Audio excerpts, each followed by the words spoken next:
Well, welcome once again. This is the Doctor of Digital podcast with your host, the Doctor of Digital. The purpose of the show is to introduce you to trends in technology, marketing your message, and to meet people you need to know.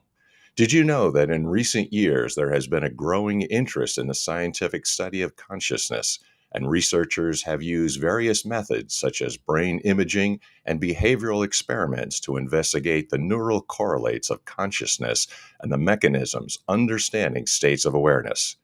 In this episode, we'll discuss the changes and hot topics about higher consciousness and understand how to unlock one's inner leader and how this can influence others.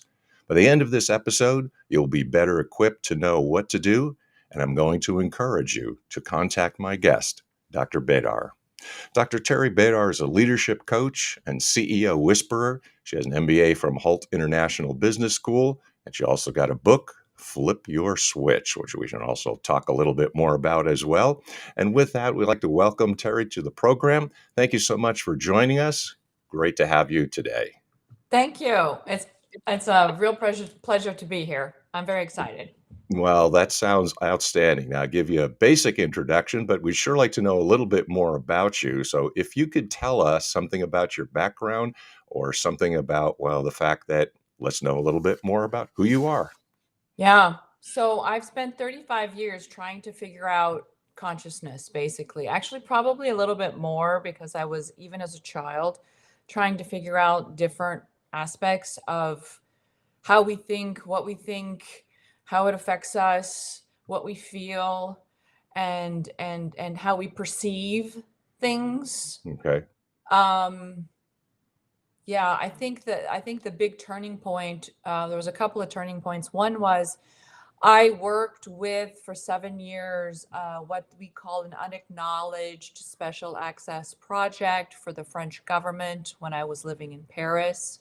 And they were really big into understanding the group mind because they were interested in social engineering for the population, which, good or bad, whatever. It's something that we do. In marketing that we do this, Yes, right? sure. And how to plug into how the individual unconscious or subliminal mind works, and also figuring out how the group mind works and how the social constructs regulate us and how we participate in the social in shaping the social constructs, which when I talk about social constructs, it's a little bit like one of the buzzwords is zeitgeist. One of the metaphysical words is egregore, but I prefer social constructs. It's just a whole lot easier to understand. Sure. Now, this has been a while, so I'm just curious what you could say. What are some of the changes that you have seen over the years in the field? We are moving into an era where consciousnness will affect everything.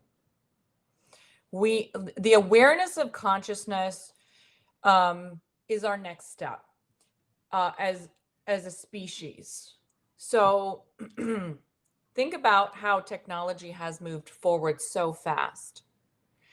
Now, we haven't stopped to understand enough our technology of mind and heart and energy of body and so much of how we function. So we're ending up with a lot of unpleasant, unintended consequences, be it in business or society. Sure. So we're messing up a lot in some, on some very big threads of life. And it's a basic misunderstanding of how we function. So, and how we function in relationship to natural laws, which is like how we end up trashing the planet. Like, well, we didn't intend to do that. We were trying to do something that we thought was okay, good, creating value or creating profit in business, and that's all fine. So we need to look at a larger picture, which means we need to shift our consciousness to a higher level where we can understand more, have a larger state of comprehension, we need to grow our minds. Okay. Are there's things that you would say are more current, so hot topics? I mean, people are talking about, speaking of technology, naturally, with artificial intelligence and machine learning and things like that. Or is this part of what you would say are the hot topics, and it comes down to the field of consciousness? There are some, yes. I mean, we look at Elon Musk and stuff like that. No, is trying to create Neuralink and these things. But what we have to understand is we have two basic forms of consciousness. Now, there are lots of ways to cut this up and aggregate it all out.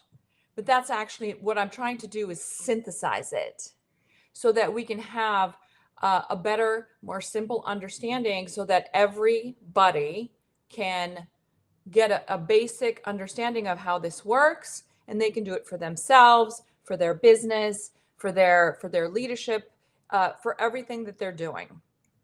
And you need to understand that most of what's happening, for example, in AI, there is no intelligence in AI for the most part of what's being put out there.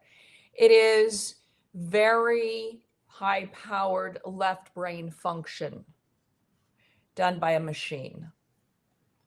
This means left brain function is where you capture, contain, and control information. You put it into an Excel sheet or a Gantt chart or some form of tool. It's very binary. It's a binary decision tree at all times. It's a right, left, right, left, right, left in the decision process. Whereas the human mind has a greater capacity to think in multi-dimensional terms, and that's the right mind. A lot of time, in like for my book and for leaders that I work with as a coach, I repeat a lot: get out of your left brain into your right mind, because from your right mind you get a bigger picture of what's happening.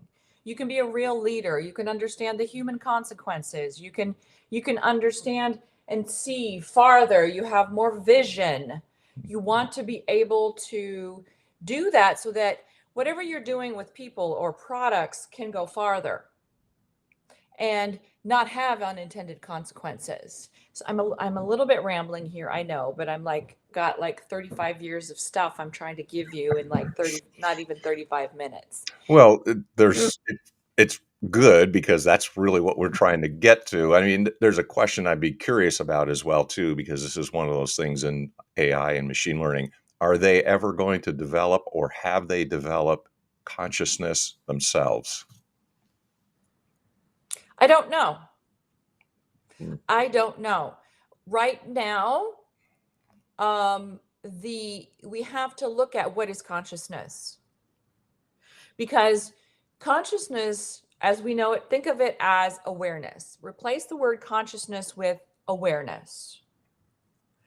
So, to some degree, AI or software has an awareness. It can be aware of what's happening because it's told to go do something in the cybersphere. But it's not an awareness that, as far as I can tell today, is actually linked to life force in the way that we think of it as organic beings. Now, when we start to cross over and to merge organic with what we have now, who knows? Would you say that higher levels of animals have consciousness? For example, it would be rare for a dog to look into a mirror and want to fix its fur, which would indicate consciousness. However, when humans look into a mirror, we're concerned about our appearance. We recognize ourselves. Recognizing ourselves isn't necessarily consciousness. So that's not how I would qualify it. I qualify consciousness as a form of perception. So awareness and perception. So, for example, what I talk about in my book is the two basic forms of consciousness. So just so you know, animals have consciousness, period. Probably trees, probably plants as well. Consciousness is a field. And within the field, we have two basic kinds of consciousness. One is war consciousness, and that is where we seek to come with that, coming from that left brain perspective. We try to capture, contain, and control something, someone out there or in here. Okay, that is one way of doing it. Then we have the love consciousness. Love consciousness is where we consider that actually we're all connected. I'm just part of the system, so are you. There's an interdependence of all things within the system. We can limit the system to planet Earth or go farther than that if you please. But the point being that we're all interconnected. So from a more right-minded, softer, more gentle perceiving place, we're noticing all of the interconnections. It's more constellation fashion. It's not this linear binary thinking or single dimensional thinking. It's this multidimensional thinking where we integrate feelings also, and we allow the feelings to inform thought. And that, I call that love consciousness. Now, you can feel yourself as a human being toggling back and forth in a range from this, in this war and love. When you're frustrated and mad and want to hit something, obviously you're in war consciousness because it's you and something out there, you know? Now, when you're maybe looking at your child, you feel a connection. It's sort of like you're together. You know, you feel empathy and connection. You're part of the same thing. And so what I'm getting at is that most of what we've done in society and business is coming from war consciousness, and that we need to shift into a higher state of being, which is the love consciousness, in order to have better outcomes. That when we're thinking more holistically, we get better outcomes in business, in society, in relationships. So my book, Flip Your Switch, A User's Guide to a Whole New Mind, is something I've been putting together for a long time. It took me 10 years to write it and boil it down to something that is incredibly user-friendly for the layman. And because I can only coach so many people, and everybody on the planet needs to learn this. We need this. And you've mentioned a couple of times, because I did want to explore this thought a little bit, that you work with business owners or CEOs, decision makers. So I'm really curious now, how does the person take this and these ideas and apply it to leadership and business? And particularly you work with CEOs as well. Yeah. So my work with leaders was very intentional to create a ripple effect in business, because business is how we deal in so many ways. Like, this is what we do, right? We Sure. create products, businesses, services. That's how we interact a lot as humans. If you're being a really good leader and you're coming from a mindset that is love conscious, you're going to be more effective. You're going to have more vision. You're going to have better relationships and partnerships everywhere you go. You're going to understand your client better because you're willing to stretch your mind enough to do so. And you're willing to connect. And so what happens is, if you want to make an impact in the world somehow, coming from love consciousness is way more effective at getting there. A lot of times too, it will bring you out of the economic structure that we've created that's very pyramidal and extractional. And you can lean out of what some authors call plantation economics into partnership economics, that is more reflective of how we come together to create outcomes that are better, larger, and more impactful on all levels. And, when I talk like that, sometimes people get scared thinking that they're not going to make money. Yeah, But sure. that's not true. It's actually the opposite, because if you're creating value, Yeah. you're going to make more money. Hmm. If you're trying to just extract money out of clients, you're going to kind of saw off the branch you're sitting on eventually.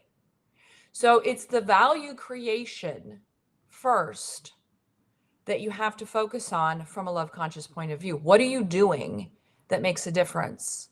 How are you serving people? How do you fit into the bigger picture of where our new economies are going to go?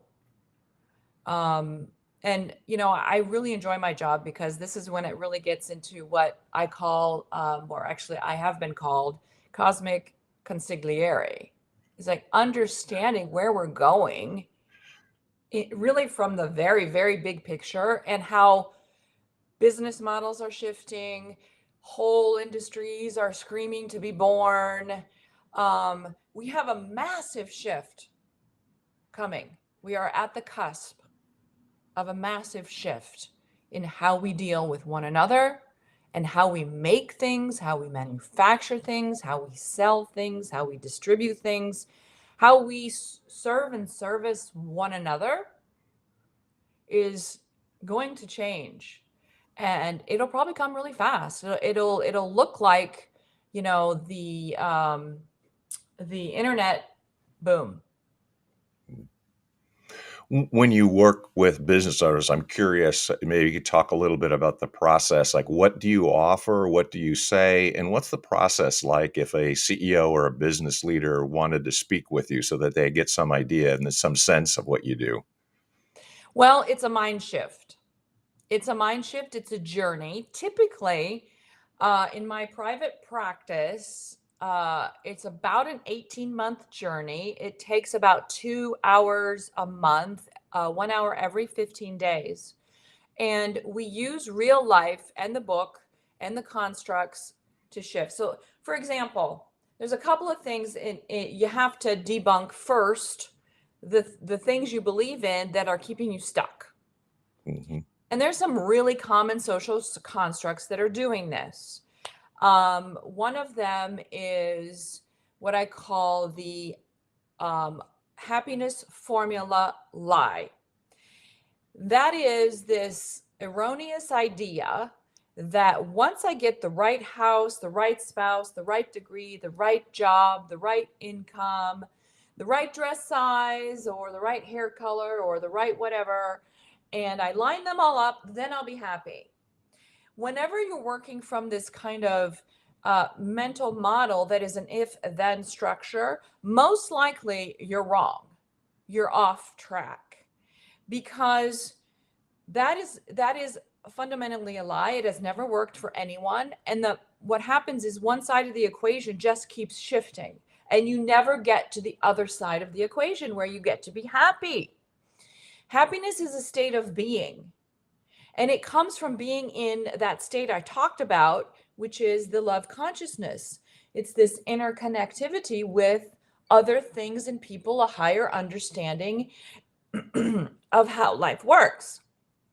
Now, another um, very bad, I would say, construct holding back a lot of people is what I call the sickness of more.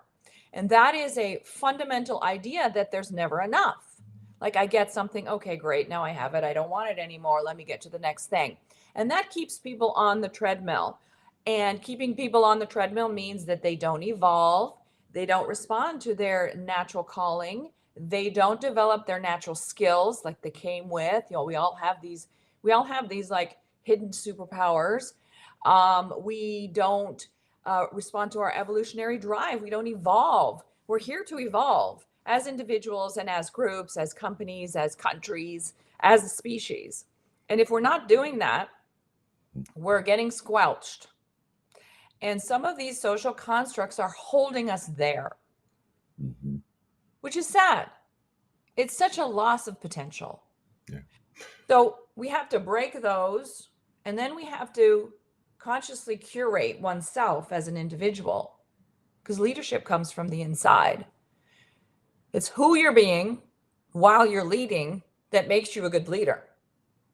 Yeah, it's true. So if a person has been listening, which I hope they have, and learned a little bit, which is a lot, and they can get a hold of your book, I'm wondering, how does a person reach out to you? What's the best way to contact you and they get a hold of your book? And maybe you could give some contact information because people would want to get in touch with you. You can check out my coaching on White Lily Coaching .com. And that's White Lily like the flower, White Lily Coaching. I also have a website which I'm trying to build right now, which is called Love Conscious Human, loveconscioushuman.com. So that's still in the works. So don't pay attention if it's a little messy. Then you can reach me on LinkedIn. I use LinkedIn mostly, and that's Dr. TERI Baydar, Baydar. Dr. TERI Baydar, TERI with 4 letters, TERI. Where else? Instagram, Dr. TERI Baydar 1. I do Instagram. And that's about it. I do some other things, but those are the actual places I look. Awesome. I want to thank you because it's very in depth, but it's also very succinct in the same way to give you some idea on how you can help people. So, Dr. Jerry, thank you so much for being a guest today. Love the people to get in touch with you and, maybe come back another time to speak a little bit more. Thanks for your time today. Thank you. You bet.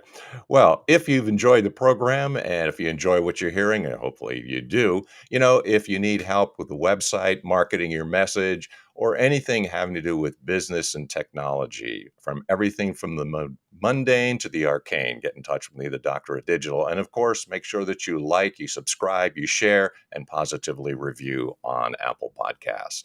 Till the next time, we'll see you next time with another exciting episode. This is the Doctor of Digital signing off.